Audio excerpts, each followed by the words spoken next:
우리 시간에는 믿음을 지키는 사람들, 믿음을 지켜주는 사람들이라는 제목으로 함께 말씀 나누도록 하겠습니다. 우리 옆에 분들과 좀 인사하면서 우리 오늘 말씀을 나누면 좋겠습니다. 당신의 믿음은 안녕하십니까? 우리 인사 한번 나눌까요? 당신의 믿음은 안녕하십니까? 여러분 믿음 안녕히 잘 계신가요? 네. 사실 저는 여러분들이 믿음이 있는지 없는지 저는 이제 알 수는 없죠. 그러나 제가 믿고자 하는 것은 우리 모두에게 믿음이 있다는 사실입니다.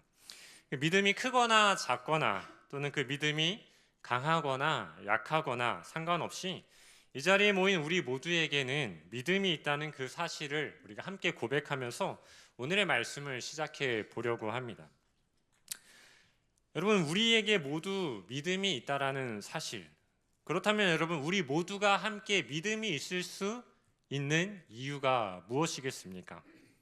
바로 믿음은 하나님이 주시는 것이기 때문이죠. 여러분, 만약 믿음을 가질 수 있는 방법이 내가 무엇인가를 노력해야 내가 믿음을 얻을 수 있는 것이라면, 내가 무엇인가를 지불해야만 내가 믿음을 받을 수 있는 것이라면 여러분 어떻게 되겠습니까? 누군가는 믿음을 받고 누군가는 믿음을 받을 수 없을지도 모르는 것이죠.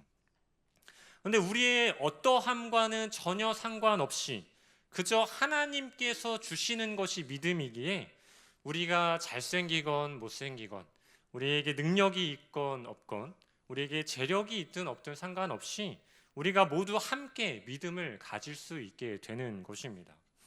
따라서 우리가 믿음을 소유한다는 것은 전적인 하나님의 은혜이며 하나님께서 주실 때에 우리가 받을 수 있는 선물과 같은 것이 바로 믿음이라는 것입니다. 여러분, 그러나 오늘 제가 여러분들과 함께 나누기를 원하는 것은 우리가 믿음을 받는 것은 오직 하나님께서 하시는 일이지만 하나님께서 우리에게 주신 그 믿음을 지켜내는 것은 우리의 몫이라는 사실입니다. 하나님께서 주신 이 믿음으로 우리는 하나님의 백성이 되었죠. 그러나 중요한 사실은 이 믿음이 우리를 모든 환난에서 자유롭게 하지는 않는다는 것입니다. 우리가 믿음이 있어도 환난을 만날 수 있고 믿음이 있지만 때로는 낙심할 수도 있고 넘어질 수도 있다는 것입니다. 아니, 나는 하나님을 참 잘 믿고 신앙생활도 열심히 하는데 왜 이렇게 내 삶에 고난과 환난이 찾아오는 것일까? 이런 마음을 가지고 계시는 분들도 있을 거예요. 그러나 믿음은 우리의 모든 고난을 피하게 해주는 안전장치가 아니라는 사실이죠. 믿음이 있다고 해서 모든 고난이, 모든 환난이 우리를 이리저리 피해가는 것은 아니라는 것입니다. 오히려 그 고난과 환난 속에서 믿음을 잘 지켜내는 그 과정을 통하여서 우리는 오히려 하나님을 더 깊이 경험하고 믿음의 성장을 이루어 가게 되는 것이라는 것이죠. 따라서 우리는 믿음이 있는 우리에게 닥쳐오는 그 환난과 고난 가운데서 이 믿음을 함께 지켜내는 사람들이 되어야 한다는 것입니다. 여러분, 그렇다면 때로는 우리가 감당할 수 없는 이 환난 가운데서 우리의 믿음을 지켜낼 수 있는 방법은 무엇이겠습니까? 저는 오늘 본문을 통해 그 사실을 함께 생각해 보고자 합니다. 여러분, 오늘 본문의 배경은 이렇습니다. 사도 바울이 선교 여행을 다닐 때 빌립보에서 복음을 전하게 되었습니다. 바울이 빌립보에서 복음을 전할 때 여러분 어떠한 사건이 있었습니까? 복음을 전하던 중에 귀신 들린 한 여종의 그 귀신을 내어 쫓는 그러한 사건이 있지 않았습니까? 그런데 여기에서 문제가 무엇이었냐면 그 귀신 들린 여종이 점을 치는 것으로 인하여서 그 여종의 주인이 수익을 가지고 있었다라는 것입니다. 그런데 바울이 그 귀신을 쫓아내어서 그 여종이 더 이상 점을 치지 못하게 되자 이 여종의 주인이 바울을 고발하게 된 것이죠. 그렇게 바울과 실라는 고발을 당하게 되고 군중들에 의해서 엄청난 폭력과 매질을 당하게 되었습니다. 뿐만 아니라 너무나도 열악한 감옥에 갇히게 되는 그런 고난과 환난을 당하게 되죠. 그렇게 힘든 시간을 보내고 감옥에서 나와 도망치듯 들어간 곳이 바로 데살로니가였습니다. 바울과 실라가 데살로니가에서 복음을 전하는 것도 잠시였고요. 그곳에서 또다시 불량한 사람들을 만나게 되고 이 불량한 사람들이 바울과 실라를 잡으려 했습니다. 그래서 바울과 실라는 이 데살로니가에서도 급히 떠나게 되었고 이동한 곳이 베레아였습니다. 근데 이 불량한 사람들이 이 베레아까지 쫓아오게 되는 것이죠. 그래서 다시 이동한 곳이 바로 아덴이었습니다. 그렇게 도착한 아덴에서 잠시 복음을 전했지만 그럼에도 복음의 능력 가운데 태동된 교회, 바로 이 데살로니가 교회를 생각하고 있는 그 장면이 바로 오늘 본문의 내용이 되는 것이죠. 먼저 이제 막 복음을 듣고 그 복음 가운데서 태동되어서 개척되어진 그 데살로니가 교회를 생각하는 바울의 마음은 여러분 어떠했을까요? 우리 본문 1절 말씀을 통해서 그 바울의 마음을 함께 느껴보기를 원하는데요. 우리 1절 같이 한번 읽겠습니다. 시작. 이러므로 우리가 참다 못하여 우리만 아덴에 머물기를 좋게 생각하고, 이러므로 우리가 참다 못하여 라고 이렇게 기록합니다. 참다 못하였다라는 말은 바울이 이 데살로니가 교회 성도들을 너무나도 보고 싶어서 참을 수가 없는 그런 심정으로 아덴에 머물러 있었다라는 것입니다.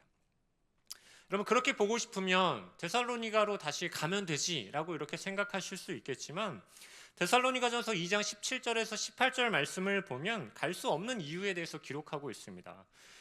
이렇게 기록하고 있죠. 형제들아, 우리가 잠시 너희를 떠난 것은 얼굴이요 마음은 아니니 너희 얼굴 보기를 열정으로 더욱 힘썼노라 라고 말합니다. 그러니까 바울도 데살로니가를 떠난 이후에 계속 그들을 그리워하며 열정적으로 온 마음을 다해서 데살로니가 교회 성도들을 다시 만나기를 위하여서 최선을 다해 노력했다라는 것입니다. 그러면 얼마나 보고 싶겠습니까? 비록 오랫동안 함께 있었던 것은 아니지만 잠깐 머물러서 복음을 전했는데 정말 하나님의 은혜 가운데 막 믿는 자들이 생겨나기 시작했고 개척교회 같이 막 태동된 그 교회, 그 성도들 얼마나 보고 싶겠습니까? 아마 이제 막 옹알이를 시작한 저의 자녀, 저의 아기를 제가 너무 보고 싶어하는 그 마음이 바로 이 바울이 데살로니가 이제 막 태동된 데살로니가 교회를 보고 싶어하는 그 마음이 아닐까 생각해 보게 됩니다. 근데 여러분, 이어지는 18절 말씀을 보면 이렇게 기록하고 있어요. 그러므로 나 바울은 한 번, 두 번 너희에게 가고자 하였으나 사탄이 우리를 막았도다 라고 말합니다.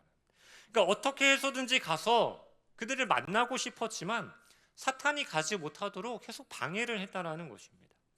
그렇게 바울은 가지 못한 채 아덴에서 머물면서 그 보고 싶은 마음을 참고 꾹 누르고 있었다라는 것이에요. 그럼 저는 이 성도들을 참 보고 싶어하는, 교회를 그리워하는 바울의 마음을 느끼면서 나는 좀 어떤가 하는 이런 반성의 시간을 좀 갖게 됐어요. 나는 정말 성도님들을 바울처럼 열정적으로 그렇게 보고 싶어 하는가? 그렇게 보기 위하여서 힘쓰고 있는가? 교회를 그리워하며 사랑의 마음을 쏟아내고 있는가? 여러분은 어떠신가요? 아마 이 자리에 많은 성도님들, 구역장님도 계시고 교회 학교의 교사도 계시고 아니면은 우리 성도님들 가운데서도 정말 사랑하는 성도님들을 그리워하고 만나고 싶고 또 만났을 때는 진심으로 기뻐하고 즐거워하는 그러한 우리가 서로를 향한 이 열정적인 그러한 마음을 가지고 있는지 우리가 한번 생각해 봐야 할 것 같아요. 여러분, 이제 바울은 그렇게 열정으로 힘써 만나고자 했지만 만나지 못하였고 참다 못해 이제 무엇을 하게 됩니까? 우리 2절 말씀 같이 한번 읽어보겠습니다. 시작.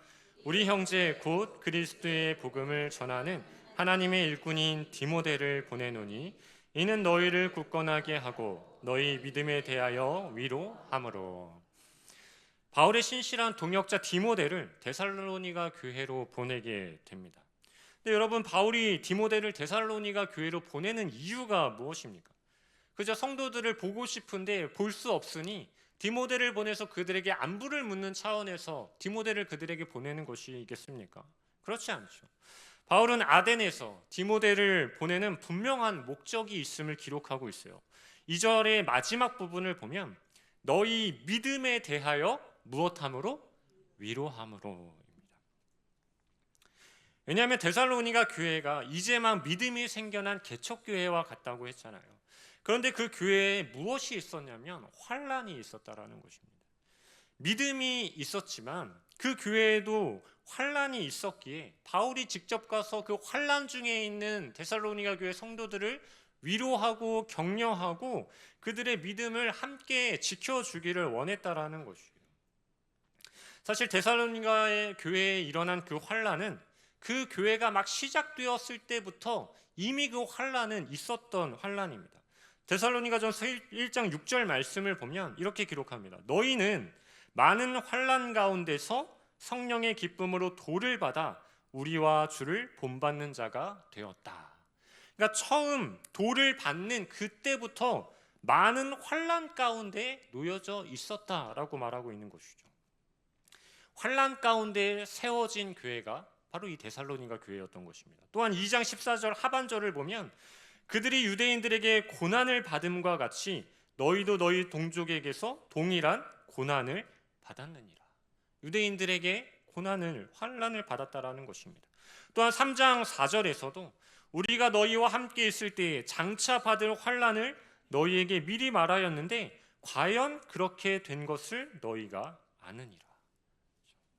데살로니가 교회의 환난의 그 심각성을 반복적으로 기록하면서 그 성도들이 그 환난 가운데서 얼마나 힘들어하고 있는지, 얼마나 그 환난 가운데 심각하게 놓여져 있는지를 기록하고 있는 것이요. 그 환난 가운데서 바울은 그들을 위로하고 격려함으로써 그들의 믿음을 지켜내야 했고 또 그들 스스로가 믿음을 지켜낼 수 있도록 해야 했던 것입니다. 여러분, 그렇다면 그렇게 디모데를 보내서 그들의 환난 중에 있는 믿음을 지켜낼 수 있는 그 방법이 무엇이었냐는 것이죠. 그것이 바로 위로였다라는 것입니다.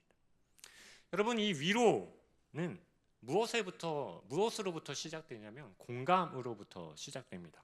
여러분, 지난주 그 구역 공과 주제가 무엇이었죠? 네, 공감이었습니다. 제가 구역장 공과 모임 때도 말씀드렸지만 공감이라는 것은 마음과 마음이 연결되어지는 것을 공감이라고 말할 수 있어요. 그러니까 위로가 필요한 내 마음에 다른 누군가가 연결되어 주는 것. 또 위로가 필요한 다른 누군가에게 내 마음을 연결해 주어서 서로 함께 마음을 나누는 것. 이것이 바로 공감이라는 것이죠. 그러면 제가 구역장 공과 때도 말씀을 드렸지만 제 아내가 출산을 하고 몸이 아직 회복이 잘 되지 않아 있는데요. 아기와 아내랑 같이 산책을 나가는 길에 아내가 저에게 이렇게 질문을 했어요. 살을 잘 뺄 수 있겠지? 라고 이렇게 저에게 질문을 했습니다. 그때 여러분 제가 뭐라고 대답해야 했을까요? 제가 이렇게 대답했어요. 운동하면 빠질 수 있겠지 라고 이렇게 대답을 한 거죠. 그러니까 제 대답을 들은 아내는 더 이상 저에게 아무런 말도 하지 않았습니다. 서운하다 이거죠. 저는 아내의 마음에 연결하는 것, 공감에 실패한 것입니다. 그러니까 제 아내가 듣고 싶었던 말이 무엇이겠어요? 운동하면 빠질 거야라는 그런 당연한 말을 듣고 싶었던 것이 아닌 것이죠. 어떤 말을 듣고 싶었겠어요? 잘 빠질 수 있을 거야. 안 빼도 너무 이뻐. 이런 말들을 듣고 싶어 하지 않았겠어요? 근데 저는 그런 아내의 마음에 제 마음을 연결하는 공감과 위로에 실패한 것이죠. 여러분, 그런데 사도 바울은 데살로니가 교회의 그 성도들의 마음에 아주 잘 연결되어져 있었어요. 2장 17절을 보면 형제들아 우리가 잠시 너희를 떠난 것은 얼굴이요 마음은 아니니 라고 말합니다. 그러니까 우리가 비록 몸은 떨어져 있지만 마음은 어떻다라는 것입니까? 마음은 우리가 서로 연결되어져 있다라는 것이죠. 여러분, 이 편지를 받은 데살로니가 교회의 성도들의 마음은 어땠을까요? 비록 환난 가운데 있지만 바울이 마음으로 함께하고 있다라는 그 진심을 통하여서 큰 힘과 위로를 얻지 않았겠습니까? 바울 선생님이 우리를 잊지 않고 계시는구나. 우리 중 아무도 믿음이 흔들리지를 않기를 바라면서 우리를 위로하기 위해 디모데를 보내주셨구나. 우리가 이 환난을 함께 이겨내야 하겠구나. 우리의 믿음을 지켜내야 하겠구나. 이러한 마음으로 이 바울의 편지를 읽어 내려가지 않았겠습니까? 사랑하는 성도 여러분, 내가 환난 가운데 있을 때 누군가에게 받는 진심이 담긴 위로에는 여러분 믿음을 지켜낼 힘이 함께 담겨 있는 것입니다. 내가 감당할 수 없는 환난으로 믿음이 흔들릴 때가 여러분 왜 없겠습니까? 그 흔들리는 믿음을 잡아주고 그 믿음을 지켜줄 수 있는 힘이 바로 사랑하는 우리 서로를 향하여 던져주는, 건네어주는 그 위로에 담겨져 있음을 우리는 기억해야 하는 것입니다. 여러분, 스페포드라는 교수님이 있었어요. 그는 사업을 실패하고 시카고의 대화재로 전 재산을 다 잃게 되었습니다.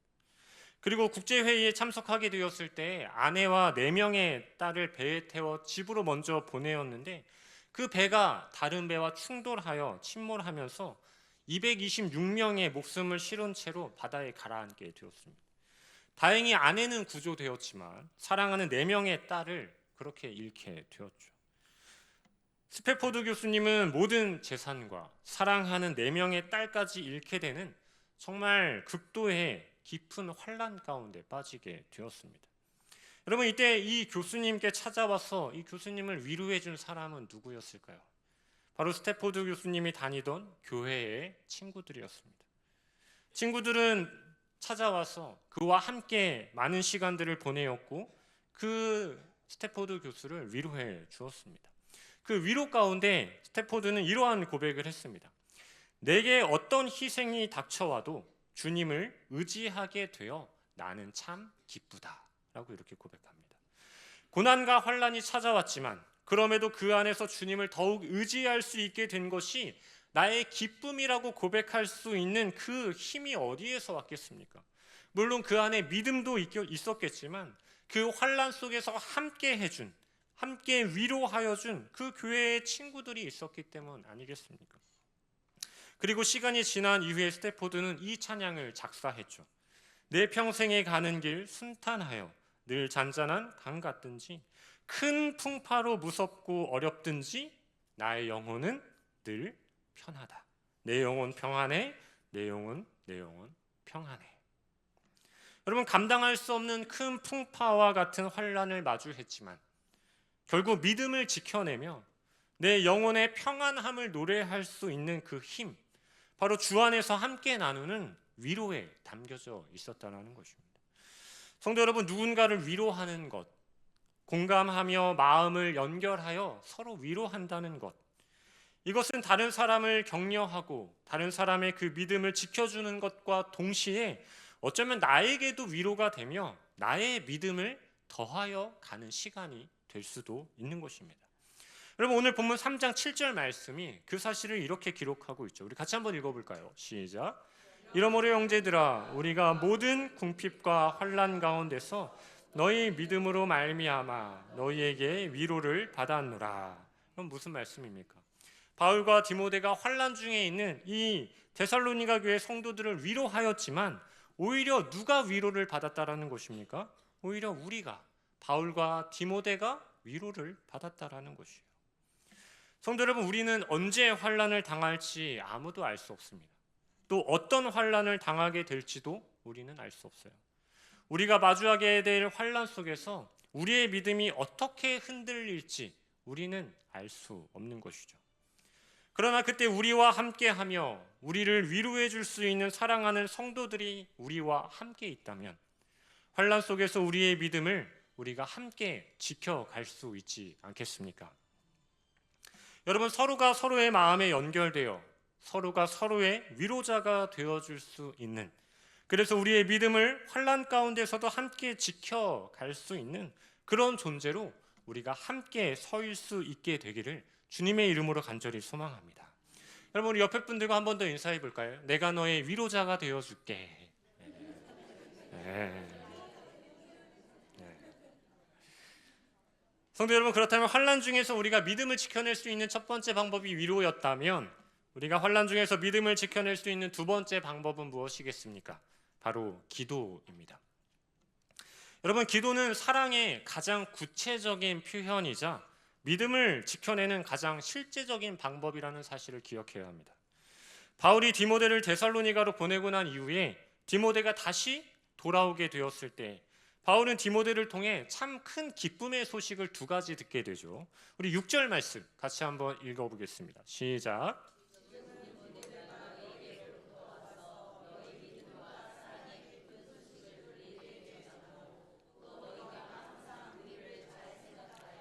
우리가 너희를 간절히 보고자 함과 같이 너희도 우리를 간절히 보고자 한다. 바울이 참 기뻐할 만한 소식 두 가지가 있는데요. 첫 번째 소식은 무엇입니까? 바울은 아마 이런 걱정을 했을 것 같아요. 그들이 지금 환난 가운데 놓여져 있는데 그 환난으로 인하여서 그 교회가 풍비박산 나지는 않았을까? 이제 막 믿음이 자라나기 시작한 그 성도들의 믿음이 다 짓밟혀 있지는 않았을까? 이런 걱정을 했을 수도 있어요. 근데 오히려 그 디모데를 통해 들은 소식이 무엇입니까? 믿음과 사랑이 데살로니가 교회 안에 가득했다라는 이 소식이죠. 이 소식을 듣고 이 편지를 쓰면서 바울은 이렇게 기록했습니다. 1장 3절 말씀을 보면 너희의 믿음의 역사와 사랑의 수고와 우리 주 예수 그리스도에 대한 소망의 인내를 우리 하나님 아버지 앞에서 끊임없이 기억함이니 라고 기록합니다. 그러니까 환난이 가득한 그 땅에서 여전히 그들은 믿음의 역사, 사랑의 수고, 소망의 인내를 잃지 않고 그 교회 안에 그것들이 가득했다라는 것입니다. 이 소식을 바울이 들었을 때 그 마음이 얼마나 기뻤겠습니까? 여러분, 다른 누군가의 믿음이 자라나는 것을 보면서 여러분 기뻐하신 적이 있으십니까? 만약 여러분이 누군가를 전도했는데 그분이 교회에 너무 잘 정착하고 말씀과 기도 안에서 그 믿음이 자라나는 것을 본다면 여러분 얼마나 기쁘시겠습니까? 여러분, 제가 얼마 전에 카드 한 장을 받았습니다. 정말 상상도 하지 못할 사람에게 카드를 받게 되었는데요. 제가 계산을 해보니까 약 한 13년 전에 제가 용인에서 전도사 사역을 할 때 가르쳤던 한 아이에게서 13년 만에 처음으로 그냥 갑작스럽게 카드가 왔어요. 그 사역지를 제가 떠나고 연락 한 번 없던 아이였는데 갑자기 폰에 그 카드를 보낸 것이었어요. 내용을 제가 좀 중략해서 읽어드릴게요. 전도사님 안녕하세요. 저 섭리교회에 다녔던 그 꼬맹이 양채림이에요. 잘 지내고 계셨을까요? 너무 간만에 갑자기 연락을 드려서 너무 당황하진 않으셨을지 싶으면서도 너무 반가운 마음을 전해요. 제가 27살이 되었어요. 중략. 섭리교회에서 나에게 씨앗을 심어 주심에 감사합니다. 그 씨앗이 트여서 저 바르게 예수님을 알아가는 성도에서 제자의 삶으로 달려가고 있어요. 어린 시절 저에게 기억에 남는 사도로 계셔 주셔서 감사해요. 제가 이렇게 편지를 보낼 수 있는 것만으로도 저의 마음에 위로가 됨에 감사해요. 이렇게 편지를 보내줬어요.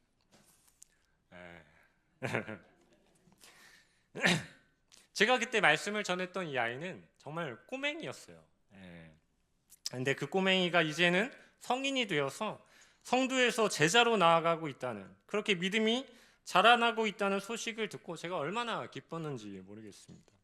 여러분, 만약에 먼 훗날 누군가가 여러분에게 당신이 나의 위로자가 되어주어서, 당신이 나에게 말씀을 심어주어서, 당신이 나와 함께 신앙의 길을 걸어주어서 내가 지금까지 믿음을 지켜낼 수 있었습니다.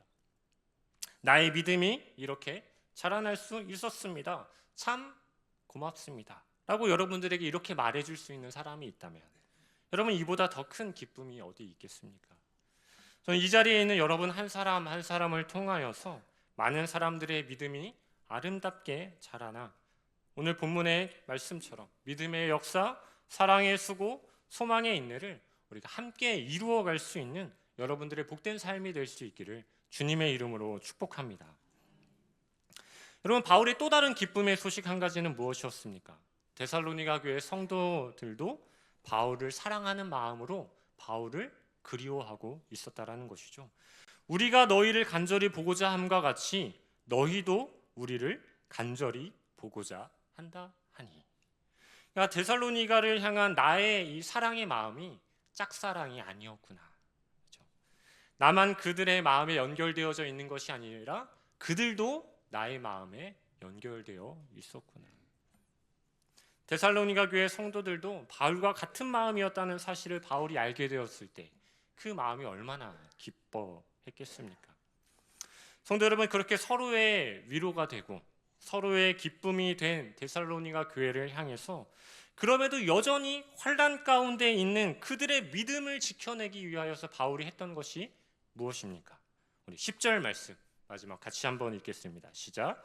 주야로 심히 간구함은 너희 얼굴 보고 너희 믿음이 부족한 것을 보충하게 하려 함이라.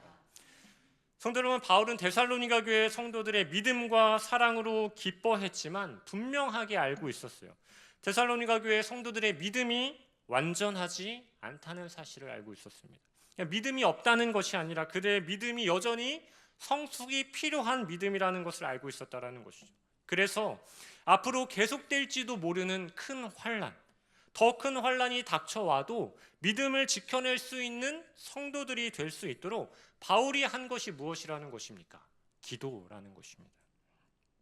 바울은 그들을 사랑하는 만큼 기도한 것입니다. 바울은 낮과 밤을 가리지 않고 환난 중에 있는 데살로니가 성도들을 위하여서 기도했던 것이에요. 왜냐하면 기도가 믿음을 지켜내는 가장 실제적인 방법이자 가장 확실한 능력이 되기 때문입니다. 여러분, 우리가 믿음을 지켜내고 있는 이유는 내가 잘나서가 결코 아닙니다. 나의 믿음을 위해 누군가가 끊임없이 기도하고 있기 때문이라는 사실을 우리는 기억해야 하는 것이죠. 여러분, 사도행전 12장에 보면 헤롯에 의해서 야고보가 순교당하는 장면이 기록되어져 있습니다. 야고보가 죽는 것을 보고 유대인들이 막 기뻐하니까 또 누구도 죽이려고 하냐면 베드로도 잡아서 죽이려고 합니다. 그때 베드로가 감옥에 잡혀 갇혀 있을 때 예루살렘 교회가 어떻게 하게 됩니까? 사도행전 12장 5절 말씀을 보면 이에 베드로는 옥에 갇혔고 교회는 그를 위하여 간절히 하나님께 기도하더라. 베드로는 교회가 자신을 위해 기도하고 있는지조차도 몰랐을 것입니다. 그러나 교회는 환난 중에 있는 베드로를 위하여서 기도하였고 그 기도가 어떠한 놀라운 일을 이루어내었습니까? 천사가 나타나 베드로를 결박하고 있는 쇠사슬을 끊어내고 굳게 닫혀있던 쇠문이 열리게 하고 베드로가 감옥에서 나오는 이 놀라운 일을 그 기도를 통해 이루어냈던 것 아니었습니까?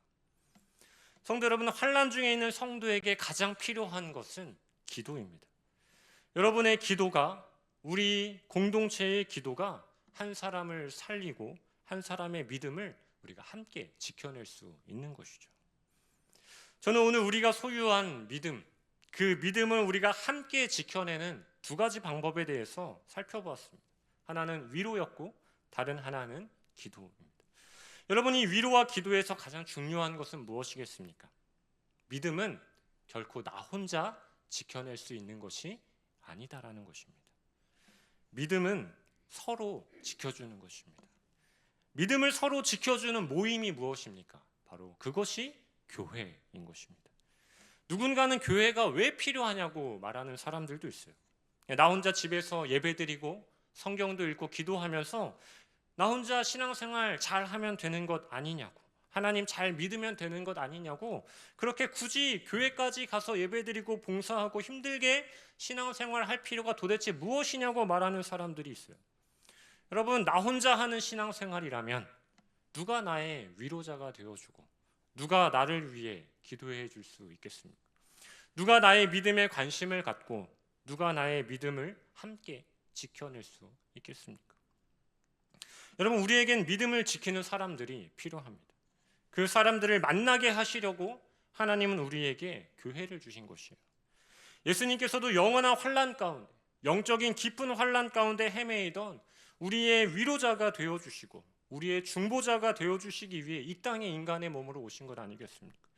우리와 함께 하시고 우리가 믿음을 소유할 수 있는 주의 자녀가 되게 하시고 우리가 함께 믿음을 지켜갈 수 있도록 교회를 세워주신 것 아니겠습니까? 여러분, 그렇다면 이제 우리도 누군가의 위로자, 누군가의 기도의 동역자, 누군가의 믿음을 함께 지켜주는 그러한 사람들이 되어야 하지 않겠습니까? 우리 주위를 잠시만 돌아보아도 환난 가운데 있는 사랑하는 성도님들이 정말 많이 계세요. 여러분들이 그분들의 위로자가 되어 주십시오. 여러분이 그 성도님을 위해 주야로 기도해 주십시오. 여러분이 환난 중에 있는 그 성도님들의 믿음을 지켜주는 사람들이 되어 주십시오. 여러분, 지난 에셀교구 우리 금요기도회 때 구역장님들이 함께 부른 찬양이 있었는데요. 그 가사를 보면 이렇습니다. 우리가 걷는 이 길은 보기에 좁고 험하며 찾는 이 매우 적어서 외롭지만, 2절 가사를 보면 우리는 함께 이 길을 선택한 형제 자매요, 영원한 주의 나라의 백성이기에 서로 도우며 서로 손을 잡아주며 이 길을 함께 걸어갑시다. 사랑하는 성도 여러분, 우리는 함께 이 길을 걷는 형제 자매요 주의 나라의 백성입니다. 서로 도우며 서로 손을 잡아주며 그렇게 함께 믿음을 지켜내며 좁고 험한 길을 기쁨으로 함께 걸어갈 수 있는 우리 모든 성도님들 될 수 있기를 주님의 이름으로 간절히 소망합니다.